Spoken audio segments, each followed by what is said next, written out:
Brand new revelations tonight about one of the most disturbing details from that Ferguson grand jury. Now, if you've been watching All In, you have seen the flawed testimony that Witness 40 provided in the Ferguson case. As Chris Hayes reported last Tuesday, Witness 40 claimed that she, quote, witnessed Officer Darren Wilson shooting Michael Brown, saying he was, quote, running right at the cop like a football player head down. End quote. Fox News repeated it constantly, but there were serious issues with that so-called witness's credibility. Officials even appeared skeptical of her story at that time, and she had written some racist things in her journal. Then, 2 days ago, the Smoking Gun website identified Witness 40 as a woman with a criminal past who has a history of making, yes, racist remarks. And today, new details about Witness 40 emerged from St. Louis.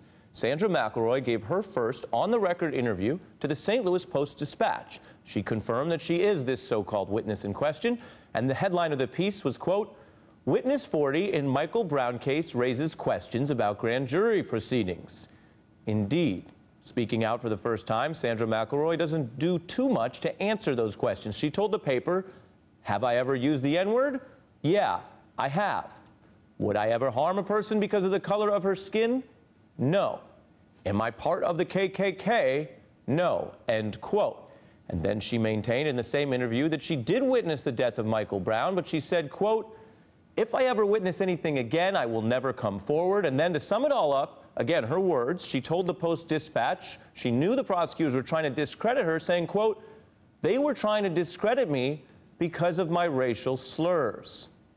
Joining me now is Reddit Hudson, a former St. Louis police officer who is board chair of the Ethics Project. Good evening to you. Good evening. Typically, in these kind of cases, you bring forward your best witnesses, you get a general outline of the case, and you move on to a trial where you go through everything.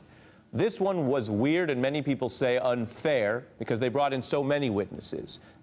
Based on what we've learned here, what do you make of this witness, and should she have been before the grand jury? Well, it makes the troubling case even more troubling. This witness was also a person who insinuated herself into another case prior to this one as a witness under very suspicious circumstances. And if the prosecutor in this case had done his due diligence, or worse yet, if he has done his due diligence and he allowed this person to have weighted testimony in the grand jury proceeding, I think it makes all the more case for those of us who think that a grand jury should be reconvened and a special prosecutor appointed. This case was mishandled from the start, and many of us believe intentionally by a prosecutor who had no intention of indicting Darren Wilson and gave him every opportunity in the process to be cleared without charges ever being filed. And with this story drawing more reporting now in St. Louis, how do you think it affects this prosecutor? You bring him up, Bob McCullough. Is it embarrassing for him at this point? You would think so. If he had a shred of morality and ethics in his body, you would think he would be embarrassed by this revelation. But he's been a strident defender of police officers. He works with them all of the time. There's even more information relative to his involvement in this case that's come out now, in as much as he is a board member of a charitable organization that supports police officers. He's had some other relatives in law enforcement that may or may not have had some connection to Darren Wilson. It's a very troubling case, and it's a very important case for the nation, as you've seen, as it's raised a number of issues that we need to address as a country. And you would think that integrity in the process would be mandatory, but I don't believe we've had that. And Mr. Hudson, you as a former officer, just give us a sense of it for people who don't know. How difficult is it at any point in these kind of investigations to figure out whether someone saw what they say they saw, or seems like a credible witness, or seems like someone who's drawn in and trying to talk to you for some other reason? It depends. It depends on the witness, and it depends on the investigative resources that you have available to you.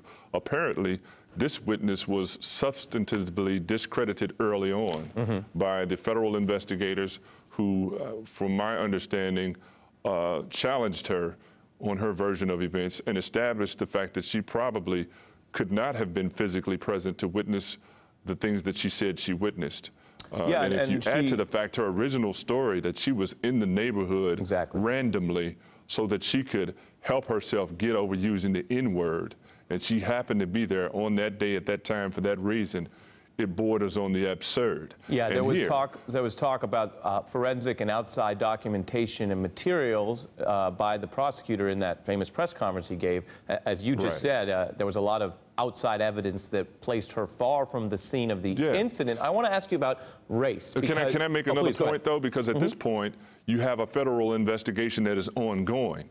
She needs to be looked at. She may have perjured herself. She may have provided false testimony.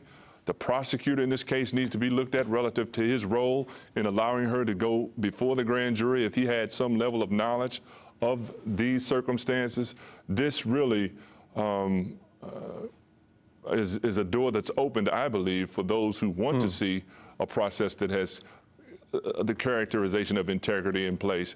Here's an opportunity for us to get it right and see what actually happened there in front of a jury. Let's try the facts. Let's try the case. And finally, with all the talk about race, one of the arguments Prosecutor McCullough made was that they came at this straight and they didn't want to emphasize race in anything that they presented to those grand jurors. That's fine.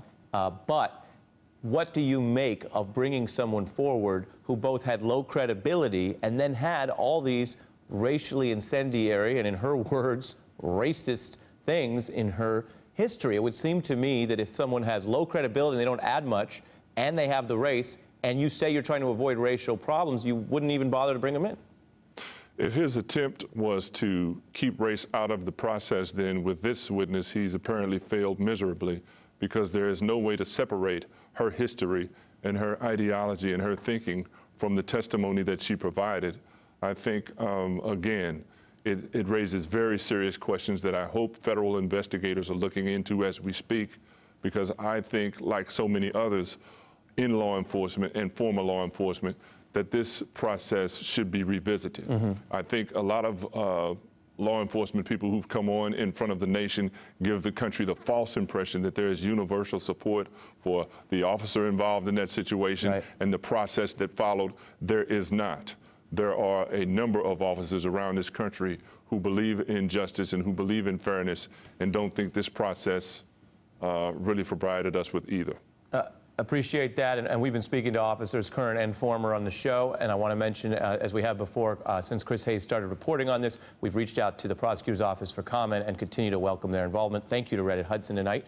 Want to turn to some more good news today about President Obama's foreign policy breakthrough with Cuba and success with the increasing number of Americans who have health insurance. It is not a problem with the Obamacare website, so it hasn't gotten as much attention, but it's actually more important, and we have that story.